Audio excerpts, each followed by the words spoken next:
대림절 첫 번째 주일입니다. 이 성탄을 기다리는 우리들에게 예수 그리스도의 그 평강이 우리 안에 가득할 수 있게 되기를 주님의 이름으로 축복합니다. 네, 오늘 말씀을 한번 같이 읽어보겠습니다. 창세기 9장 22절 말씀입니다. 같이 읽겠습니다. 가나안의 아버지 함이 그의 아버지의 하체를 보고 밖으로 나가서 그의 두 형제에게 알리매. 이 창세기 9장의 말씀을 읽다 보면은요, 이상한 점이 하나 나와요. 이 노아의 아들 함에 대해서 갑자기 가나안의 아버지 이렇게 소개하고 있다라는 거예요. 성경은 여기에 대해서 아무런 설명도 하지 않아요. 그런데 계속해서 가나안의 아버지 함 이렇게 이야기를 하고 있습니다. 여기에 대해서는 여러 가지 설이 있지만 상당히 근거가 되는 이야기가 하나 있습니다. 노아가 술에 취해서 벌거벗은 그 모습을 제일 먼저 본 사람이 손자 가나안이에요. 그래서 이 가나안이 아버지에게 이야기를 해요. 그리고 함은요, 아들의 이야기를 듣고 형제들에게 전해 주었던 거예요. 그게 성경의 말씀에 기록된 거죠. 그래서 이 손자 가나안이 아버지에게 일러주었다라는 것은 가나안이 어느 정도 나이가 되었다라는 거죠. 그러니까 그만큼 세월이 흘렀다라는 거예요. 그렇게 흘러가는 세월 속에서 노아의 신앙도 변하고 아들 함의 신앙도 변했던 겁니다. 25절 말씀 우리 읽어보겠습니다. 이에 이르되 가나안은 저주를 받아 그의 형제의 종들의 종이 되기를 원하노라 하고. 노아가 가나안을 저주합니다. 이상하죠. 손자를 저주해요. 손자도 잘못했다라는 거예요. 여러분, 모든 사람이 홍수의 심판으로 멸절당했습니다. 노아의 가족만 살아남았어요. 그렇게 다시 시작한 인류의 역사인데 벌써부터 저주가 시작이 되고 있어요. 이게 굉장히 심각한 문제라는 거예요. 지금까지 하나님은 사람에게 저주를 내리지 않으셨어요. 사람에게는요, 벌을 내리셨습니다. 그러니까 이 벌과 저주는 달라요. 아담과 가인이 범죄할 때는요, 땅을 저주해서 이 아담과 가인을 고생시켰거든요. 그건 아담과 가인에게는 벌이었고요, 땅을 저주했던 거죠.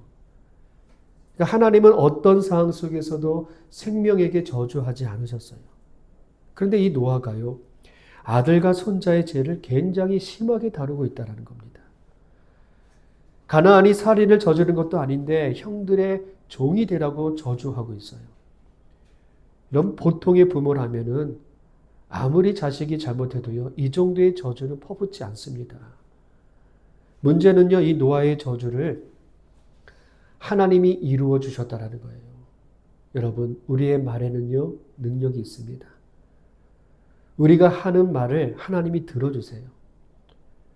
그래서 아무리 화가 나도요, 여러분 저주가 나오지 않게 되길 바라요. 노아의 이 말 한마디가 자녀의 인생이 결정되었어요. 그러니까 부모의 말이 그만큼 중요한 겁니다. 여러분, 축복의 말이 우리 입에서 흘러 넘쳐나기를 바라겠습니다. 이 노아가 술을 마시고 벌거벗은 이 실수를 한 것은 죄가 여전히 노아의 삶에 있다라는 거예요. 타락한 세상을 홍수로 심판하셨지만 여전히 이 죄는 남아 있었습니다. 노아는요, 홍수의 심판에서 믿음으로 살아남았지만 이 죄에서는 자유할 수가 없었다는 거죠. 그래서 하나님의 은혜가 매일 필요한 거예요. 아무리 좋은 신앙이라도요, 우리는 매일 하나님의 은혜가 필요한 겁니다. 우리 다시 9장 22절 말씀을 읽어볼게요. 가나안의 아버지 함이 그의 아버지의 하체를 보고 밖으로 나가서 그의 두 형제에게 알리매. 아버지의 하체를 봤다라는 것은 큰 잘못은 아닐 겁니다. 그런데 보고 난 후에 이 행동이 잘못되었습니다. 함이 두 형제에게 알리매 이렇게 되어 있어요. 이 말씀의 의미는요, 떠벌렸다라는 겁니다. 그러니까 조용히 이야기한 게 아니에요. 아버지의 벌거벗은 모습을 보고는요, 자랑하듯이 형제들에게 전했다라는 겁니다. 그래서 9장 24절 말씀 또 읽어볼게요. 노아가 술이 깨어 그의 작은 아들이 자기에게 행한 일을 알고 노아가 술이 깨어서 작은 아들이 행한 일을 알게 되었어요. 여러분, 작은 아들 함의 잘못은요, 아버지가 술에 취해서 벌거벗었다고 떠들어댄 것만 있는 게 아니에요. 아버지가 취한 모습을 보였다면요, 당연히 자녀로서 해야 할 일이 있는 겁니다. 함은 그것을 안 한 거예요. 잘못된 것을 봤으면 바로 잡고 고쳐야죠. 그런데 아버지의 취한 모습을 보고도 그대로 내버려 두고 나왔다라는 겁니다. 9장 23절 말씀을 또 읽어볼게요. 셈과 야벳이 옷을 가져다가 자기들이 어깨에 메고 뒷걸음쳐 들어가서 그들이 아버지의 하체를 덮었으며 그들이 아버지의 얼굴을 돌이키고 그들이 아버지의 하체를 보지 아니하였더라. 셈과 야벳은 달랐죠. 이것이 성숙한 그리스도인의 모습이란 이야기입니다. 셈과 야벳은요, 함에게 이야기를 듣자마자 옷을 가져다가 어깨에다 메고 뒷걸음쳐서 아버지의 장막으로 들어갑니다. 앞으로 들어가면은 벌거벗은 모습을 보게 되니까 뒷걸음으로 들어간 거예요. 그리고 아버지의 하체를 덮어드리는데 고개를 돌렸어요. 그리고 장막에서 나왔다는 이야기예요. 여러분, 셈과 야벳이 잘한 일은요, 자녀로서 할 일을 한 겁니다. 아버지의 허물을 덮어드렸던 거예요. 남의 허물을 덮어주려고 뒷걸음으로 들어가는 것, 이게 지혜이고 이것이 능력이라는 거예요. 선악과를 먹은 아담과 하와가 죄를 짓고 자기들이 벌거벗었다는 것을 알았을 때는요, 아주 큰 두려움과 수치심을 느꼈습니다. 그래서 하나님을 피해서 나무 뒤에 숨었는데 하나님이 그 아담과 하와에게 가죽옷을 입히셨어요. 그것이 하나님 아버지의 마음이거든요. 아담과 하와가 벌거벗어서 수치를 느끼지 않도록 그렇게 버려두지 않으셨던 겁니다. 이렇게 이 셈과 야벳은요, 하나님의 마음을 가지고 아버지의 부끄러움을 덮어주었던 겁니다. 여러분, 은혜라는 말에는요, 덮는다라는 의미가 있어요. 우린 하나님의 은혜를 입었습니다. 하나님의 은혜를 입었다라는 것은 나의 허물을 하나님이 덮어주셨다라는 거예요. 우리가 허물이 많잖아요. 실수가 많습니다. 연약한 것도 많아요. 사람들이 몰라서 그렇지 솔직히 저도 허물이 많거든요. 근데 그렇게 부끄러운 것이 많은 우리들에게 예수님이 뒷걸음으로 들어오셨어요. 그리고 예수님은 보혈의 옷으로 우리의 수치를 덮어주셨어요. 여러분, 예수님의 은혜예요. 주님의 은혜로 덮으셨던 겁니다. 그래서 하나님의 은혜를 아는 사람이 다른 사람의 허물을 덮어줄 수 있는 거예요. 우리 예수님을 닮아가기를 바랍니다. 상대의 허물을 보지 않았으면 좋겠어요. 그러려면 뒷걸음으로 들어갈 수 있는 그 지혜가 우리에게 있어야 되겠죠. 여러분, 주님의 은혜로 우리도 덮어주는 그런 사람 될 수 있게 되길 바라겠습니다. 이 노아는요, 망해버린 세상에서 새롭게 시작한 사람이에요. 심판에서 살아남은 사람입니다. 이 노아에게 자녀가 30명, 40명 있는 게 아니에요. 3명 있어요. 그런데 이 3명 중에서 한 명이 이렇게 어긋나고 삐뚤어졌습니다. 여러분, 아들 한만 잘못한 게 아니에요. 신앙이 좋았던 노아가 땅의 사람으로 타락을 하게 되니까 자녀도 어긋날 수 있다는 것을 보여주고 있는 거예요. 창세기 5장 22절에는요. 에녹의 이야기가 나옵니다. 에녹이 잘했던 것은 300년을 하나님과 동행하면서 자녀를 낳았다는 거예요.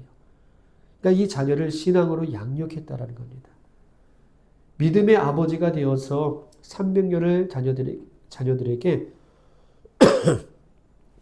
신앙의 모범이 되어 주었던 겁니다.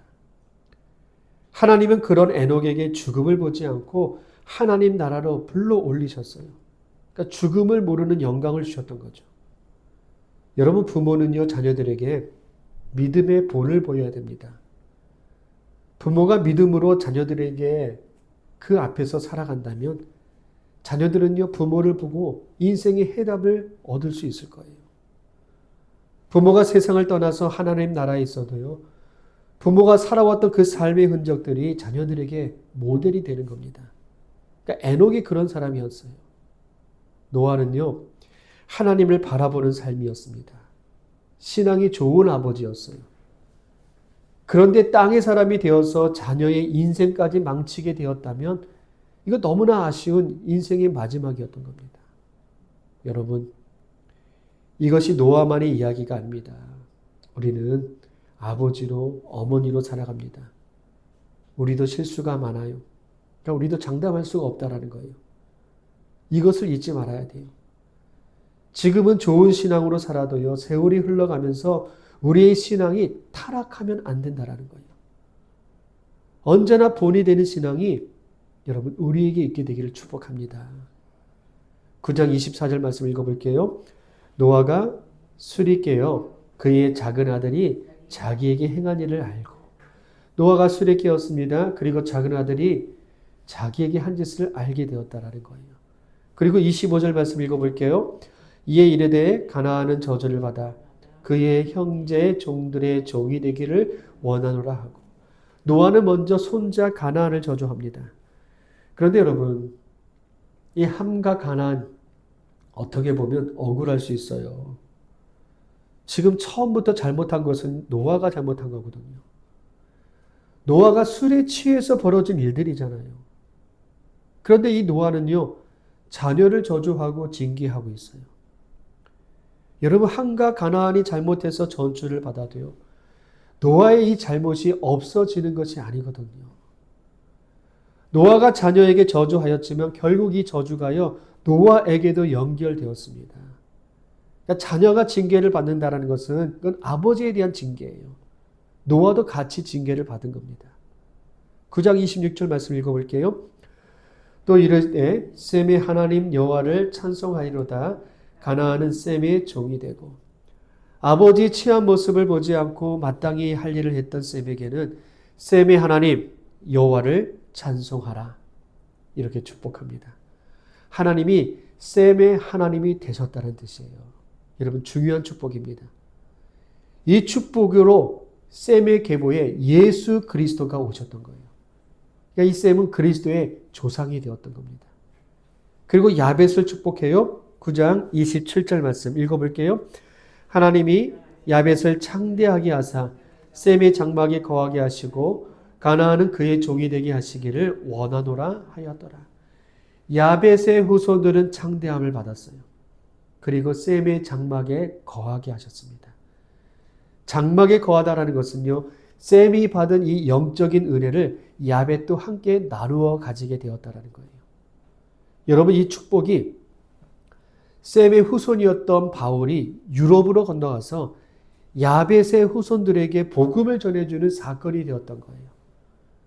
그러니까 이 노아가 자녀들에게 했던 이 축복이 그대로 이루어진 겁니다. 여러분 이 셈의 후손은요. 우리와 같은 확인종들입니다. 아시아로 이 셈의 후손들이 퍼져나갔고요. 야벳은요. 유럽에 사는 백인이 되었어요. 그리고 함의 자손은요. 아프리카를 중심으로 피부색이 검은 사람이 되었던 거예요. 셈의 후손에서 그리스도가 오셨어요. 그리고 여러분 이 세계 4대 종교 기독교, 유대교, 이슬람교, 불교 이 전부 다 아시아에서 나왔어요. 전 세계 사람들이 아시아의 그 종교적인 그늘에 살고 있는 겁니다. 노아가 자녀들에게 했던 이 축복이 그대로 이루어졌다는 거예요. 9장 27절 앞에 부분에 보면은요. 하나님이 야벳을 창대하게 하사 야벳은 창대해졌어요. 유럽에 사는 이 야벳의 후손들은요. 지금도 창대하고 부흥하고 있습니다. 전 세계의 선진국들이 유럽에 몰려 있어요. 부강한 나라들이 되었다라는 거예요. 말씀을 또 계속 볼게요. 27절 뒷부분에 보면 가나안은 그의 종이 되게 하시기를 원하노라 하였더라. 가나안은 야벳의 족속에게 종이 되었습니다. 이 예언도 그대로 이루어졌죠. 역사적으로 흑인들은요. 고달픈 삶을 살게 되었습니다. 우리도 알고 있는 흑인 노예들의 역사라는 거예요. 여러분 이 창세기가 3,000년, 4,000년 전의 기록이에요. 성경이 기록할 때는요, 야벳의 후손들이 사는 이 유럽 형편없었습니다.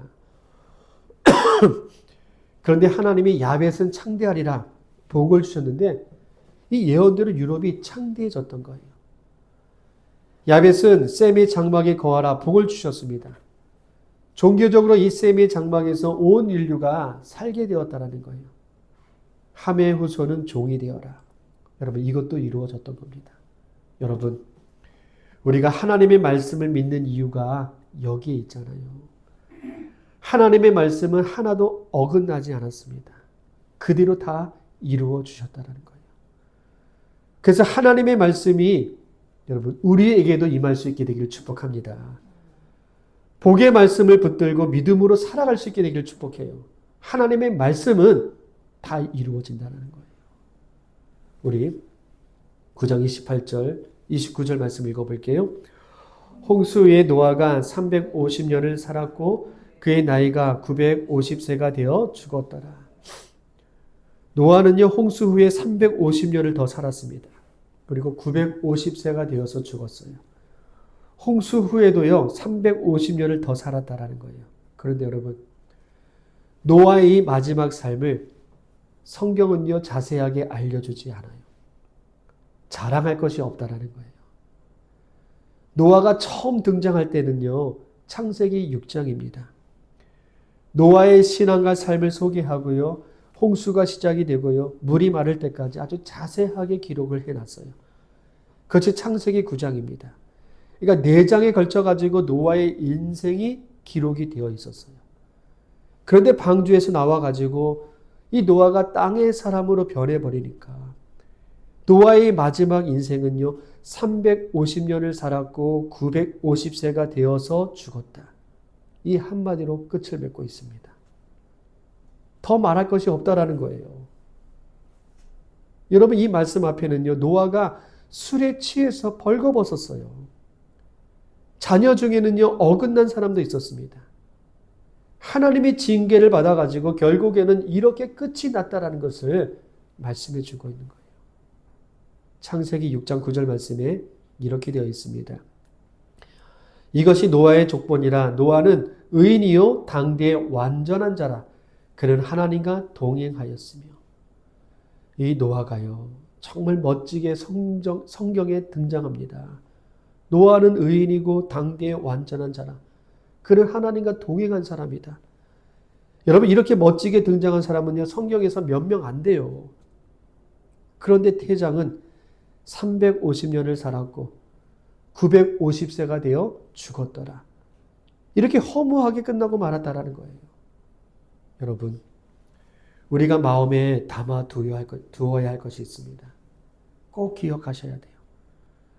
부모는요, 세상을 떠날 때까지 자녀들에게 신앙의 내비게이션이 되어줘야 됩니다. 사람들이요, 가는 길을 찾아갈 때 이 내비게이션을 안내를 받으면서 길을 찾아가잖아요. 자녀들이 처음 살아가는 이 인생의 길에서 부모의 신앙이 내비게이션이 되어야 된다는 이야기예요. 지금까지 좋은 신앙으로 살아왔으면 정말 귀한 일입니다. 그런데 나이가 들어도요, 우리가 좋은 신앙의 어른으로 살아야 되는 거예요. 나이가 들어갈수록 영적으로 더 성숙하고 아름다워져야 되는 거예요. 젊었을 때는 의인처럼 살았는데 나이가 들어서는요, 땅의 사람이 되어서는 안 된다는 이야기입니다. 세월이 지나갈수록 우리의 삶의 향기가 더 풍성하고 아름다워질 수 있게 되기를 바라겠습니다. 여기 계신 우리 믿음의 부모님들, 말씀의 사람이 되기를 축복합니다. 자녀들에게 좋은 신앙의 모습을 보여주는 거룩한 부모 될 수 있기를 바라겠습니다. 그리고 여러분, 우리는 예수님에게 감사해야 돼요. 노아는요, 당대의 의인이었습니다. 그런데도 마지막에는 실수를 해요. 그런데 우리는요, 더 많은 실수를 하면서 살아갑니다. 우리는 노아처럼 인생을 걸고 방주를 만드는 순종도 없었어요. 그런데 우리를 위해서 예수님이 오셨어요. 우리를 구원해 주셨습니다. 내 힘으로 바르게 살 수 없는데 하나님의 은혜로 우리를 지금까지 살게 하셨던 거예요. 하나님의 은혜로 살게 하신 거예요. 여러분, 하나님이 우리의 구원자이십니다. 언제나 감사하며 살아갈 수 있게 되기를 축복합니다. 마지막으로 상대의 허물을 보지 않고 뒷걸음으로 들어가는 것이 신앙의 지혜인 겁니다. 여러분, 배려 있는 사람이 되길 바라겠어요. 우리는 사람들의 허물을 들춰내는 것을 좋아해요. 남의 허물을 듣는 것을 좋아합니다. 그리고 그것을 가지고 자랑도 합니다. 그러다가 이 함이 저주를 받았어요. 똑같은 상황이었지만 뒷걸음질했던 이 셈과 야벳은 복을 받았어요. 여러분, 우리 잘 생각하셔야 돼요. 노아의 아들들로부터 시작해서 저주받는 사람과 복을 받는 사람이 나누어졌다라는 거예요. 사람의 허물을 어떻게 대하느냐에 따라서 저주받기도 하고 복을 받기도 한다는 겁니다. 뒷걸음질해야 복을 받는 거예요. 그 복이 우리를 창대하게 하는 복이고요. 하나님이 나의 하나님이 되시는 복이라는 거예요. 여러분, 복을 받는 사람 되시기를 바라겠습니다. 함이 저주를 받게 된 시작은요, 노아에게 있었습니다. 노아가 땅의 사람이 되었고요, 술에 취해서 벌거벗어선 그런 삶이 있었기 때문이에요. 그런데 이 노아가 술에 취했던 장소가 장막이었습니다. 장막이었어요. 여러분, 이 죄라는 것이 은밀하게 이루어집니다. 죄는 나만 아는 장소에서 시작이 되는 거예요. 죄는 아무도 안 본다고 생각하는 곳에서 시작이 되는 겁니다. 그래서 이 죄가 활동하지 못하도록 나만 알고 있는 이 죄의 장막에서 여러분 나오셔야 됩니다. 여러분, 미움의 장막에서 나오셔야 돼요. 거짓의 장막에서 나오셔야 됩니다. 불의의 장막에서 나오셔야 됩니다. 이제는 이 죄악의 자리에 들어가지 마시고요. 죄를 짓는 환경도 만들지 마시고 정말 우리의 삶이 거룩한 믿음의 장소로 변화될 수 있게 되길 바라겠습니다. 우리의 가정이 복을 받는 가정 되기를 축복합니다. 가정 안에서는요, 서로 쓰담쓰담 그렇게 위로해주고 격려해주고 사랑해줬으면 좋겠어요. 부모들은요, 자녀들에게 믿음의 본을 보여주는 그런 가정 되시고요. 우리 자녀들은 창대하고 거룩한 하나님의 복을 받는 믿음의 가정 되시기를 주님의 이름으로 축복합니다. 우리 같이 기도하겠습니다. 세월이 흘러가도 우리의 이 믿음은 자녀들에게 본이 되는 그런 신앙이 되기를 여러분 간구하세요. 그래서 창대하고 나의 하나님으로 찬송하는 그런 믿음의 가정 될 수 있게 되기를 우리 같이 기도하겠습니다. 기도합니다.